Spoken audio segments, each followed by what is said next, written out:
Assalamualaikum warahmatullahi wabarakatuh. Nama saya Nandika Randi dari 1051. Hari ini saya akan meresensi novel yang berjudul Hujan.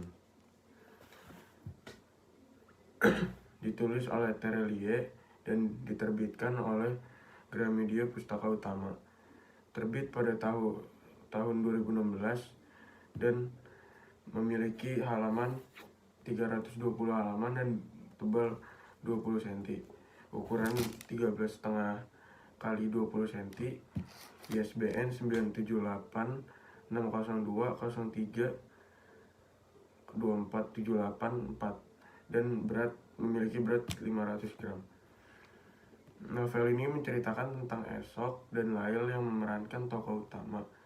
Keduanya dipertemukan pasca gunung meletus di tahun 2042. Sedangkan tokoh pendampingnya ada Maryam yang menjadi sahabat Lail wali kota beserta istrinya, Claudia, Elijah, ibunya Lail, ibu penjaga asrama, dan ibunya Esok. Efek letusan gunung sangat dahsyat karena memporak-porandakan hampir seluruh isi bumi dan menyisihkan hanya 10 sisa manusia. Selain itu, cuaca dan iklim juga menjadi kacau. Esok yang memiliki nama lengkap Soke Bahtera ini merupakan anak muda yang pintar dan jenius. Ketika umur 16 tahun, ia berpindah ke ibu kota untuk meneruskan sekolahnya. Akhirnya, ia bisa membuat mobil terbang untuk pertama kalinya. Lail adalah tokoh wanita yang sederhana, tinggal di panti sosial, menjadi relawan kemanusiaan dan mengenyam pendidikan di sekolah perawat. Ia menyimpan perasaan yang mendalam selama bertahun-tahun kepada Esok, namun tidak bisa diungkapkan. Esok sendiri tidak memiliki waktu lebih, walau hanya sekedar menemani atau menghubunginya karena kesibukannya. Cerita dengan latar 2042 sampai 2050 ini mengangkat genre science fiction. Di dalamnya terdapat bumbu-bumbu percintaan remaja. Selain itu, juga menceritakan dunia masa depan yang penuh teknologi canggih, peran manusia yang sudah digantikan dengan teknologi dan ilmu pengetahuan.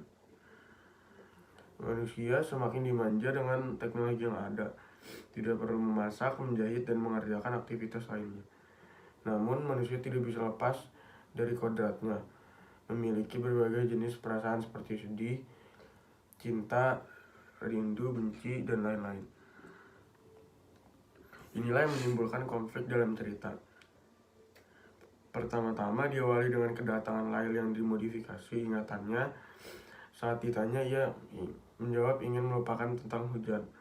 Kemudian Lail menceritakan tentang kehidupannya dari terjadinya bencana alam sampai tiba di pusat terapi saraf pada Elijah yang merupakan paramedis senior.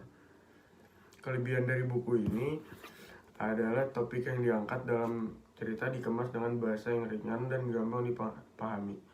Meskipun cukup tebal halamannya, namun alurnya tetap bagus, sesuai jalan cerita, tidak dipanjang-panjangkan atau diperlambat, sehingga tidak membosankan. Ada beberapa bagian yang ceritanya dipercepat. Jalan ceritanya sulit untuk ditebak sehingga membuat pembaca penasaran. Banyak kejutan menarik yang tidak bisa terpikirkan. Contohnya adalah terjadinya gunung meletus yang menyebabkan musim dingin berlangsung panjang. Akibat temperangan manusia, kini cuaca berubah menjadi musim panas dan menimbulkan malapetaka.